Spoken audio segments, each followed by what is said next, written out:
사실은 뭐 비대위원회를 뭐 혁신한다 무슨 뭐 그런다 그러는데 그거 다 잘못된 말입니다. 비대위원회가 무슨 혁신을 합니까? 당의 혁신이 뭡니까? 당의 혁신은 딱 한 가지 있습니다. 아마 정강정책 바꾸고 나도 뭐 새누리당에서 자유한국당으로 이름도 바꿔보고 저 있을 때도 정강정책도 바꿔보고 다 그랬습니다만은 예. 그게 무슨 혁신입니까? 그럼 뭐죠? 당의 혁신은? 혁신은 딱 하나입니다. 공천입니다. 공천. 김태현의 정치쇼. 이 국민의힘 관련된 얘기인데 이 국민의힘의 비대위가 오늘 출범합니다. 이 보수 정당으로는 어느새 9번째 비대위인데 지금 국민의힘 상황은 매우 좋지 않죠. 대통령 지지도도 좀 낮고 이준석 대표와의 충돌은 계속 격화되고 있고 이거 어떻게 해결해야 되는지 과거 국민의힘 전신인 새누리당 시절에 비대위원장을 지내셨던 임명진 목사 연결해서 자세히 좀 얘기를 들어보도록 하겠습니다. 목사님 나와 계시죠? 네, 안녕하십니까? 네. 예, 안녕하십니까. 자, 일단요, 목사님. 네. 대통령이 내일 취임 100일입니다. 아, 네. 윤 대통령의 100일 뭐 어떻게 평가하시나요? 글쎄 뭐 여러 사람이 다르게 평가를 합니다만은 저는 뭐 잘한 점도 있고 또 조금 아쉬운 점도 있다 그렇게 생각해요. 물론 뭐 다 그렇지만은요. 네. 뭐 잘한 거는 역시 저 같은 경우에는 나라의 이제 기틀을 좀 자유민주주의라는 확실한 그런 그 건법 정신으로 돌아간 것이 아닌가 그런 생각. 네. 그래서 주변 국가와의 그 애교 관계 이런 것도 잘 정립을 하고 있지 않은가 이렇게 생각을 합니다. 뭐 안보 문제도 잘 뭐 사람들이 이론이 있는 사람들도 있지만 뭐 저는 안보 문제도 안심하도록 국민들이 안심할 수 있도록 그렇게 잘 추스려 나가고 있다. 성과로 생각하고요. 네. 아무래도 뭐 많은 분들이 좀 인사 문제 같은 거는 좀 걱정하는 것 같아요. 인사 문제. 조금 뭐 아쉬운 점이 있지 않는가. 이제 또 이번에 휴가 끝난 다음에 또 100일을 기점으로 해서 조금 인사 쇄신이 있지 않을까 그렇게 많은 분들이 기대를 했는데 예. 뭐 그거는 이루어지지 않는 것 같아서 물론 뭐 인사라는 건 뭐 본인 자신이 자기가 같이 일할 사람을 뽑는 뭐 고유의 권한이니까 누가 네. 뭐라고 할 수는 없지만 그러나 객관적으로 나타나는 여론조사라든지 여론조사 속에서 왜 이제 왜 이렇게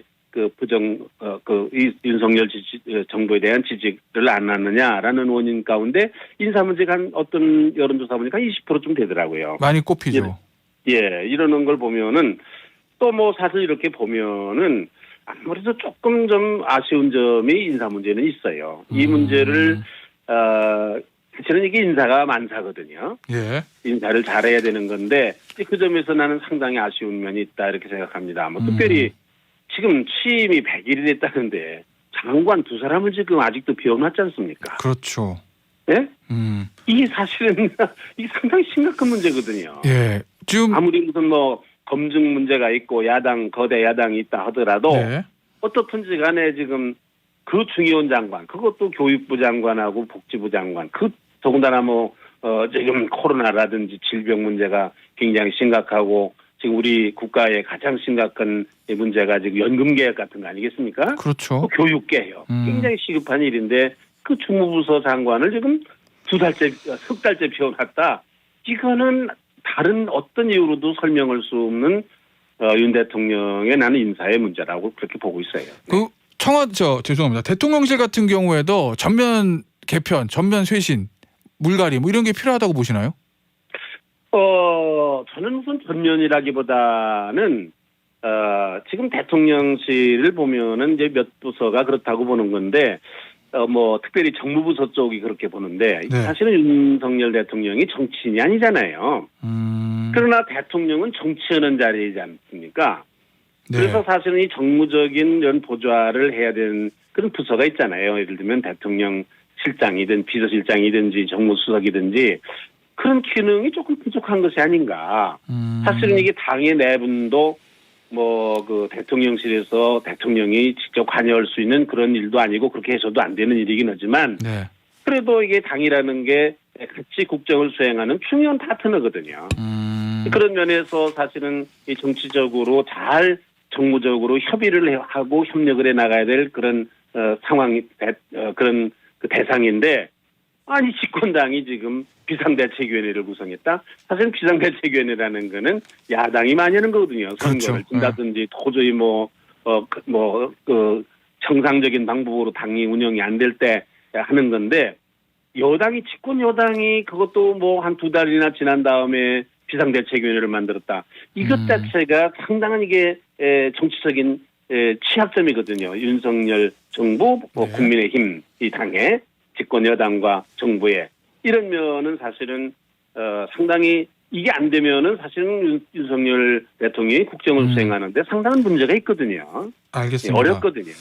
뭐 자연스럽게 그런 면에서 이게 정치적인 그런 그 부분, 정무적인 부분이 좀 부족하지 않은가.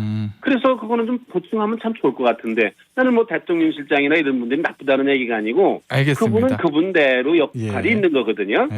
그러나 대통령 비서실장으로의 역할은 적합하지 않은 거 아닌가. 이 많은 분들이 그렇게 지적하는 것 같아요. 네. 그 자연스럽게 국민의힘의 주호영 비대위 얘기를 좀 넘어갈 수밖에 없게 되겠는데 우리 목사님께서 과거에 100일간 비대위원장 하셨을 때가 어떻게 보면 보수 정당 역사상 제일 어려운 시기였거든요. 박근혜 전 당이 망할 지경이었죠. 그렇죠. 박근혜 전 대통령 탄핵, 그다음에 대선 국면이었으니까요. 굉장히 안 좋은 시기에 비대위를 이끄셨는데 역대 비대위 중에서 뭐 성과를 냈다, 활동 잘했다라고 평가하는 비대위가 많지는 않습니다.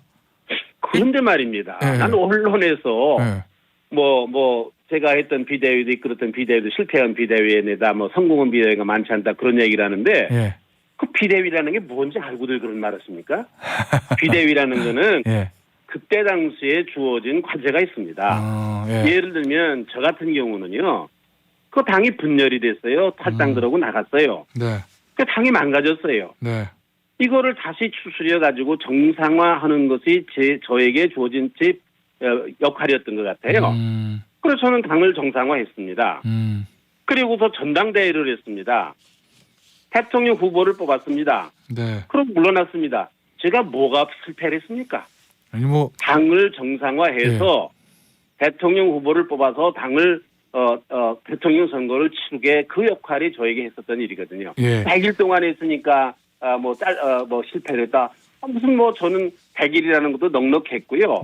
그만하면은 더 할 일이 없으니까 그만둔 거지. 난 쫓겨난 것도 아니고 누가 밀어낸 것도 아니고 나는 내 역할이 여기까지다라고 딱 얘기하고서 대통령 후보 선출하고서는 딱 끝냈습니다.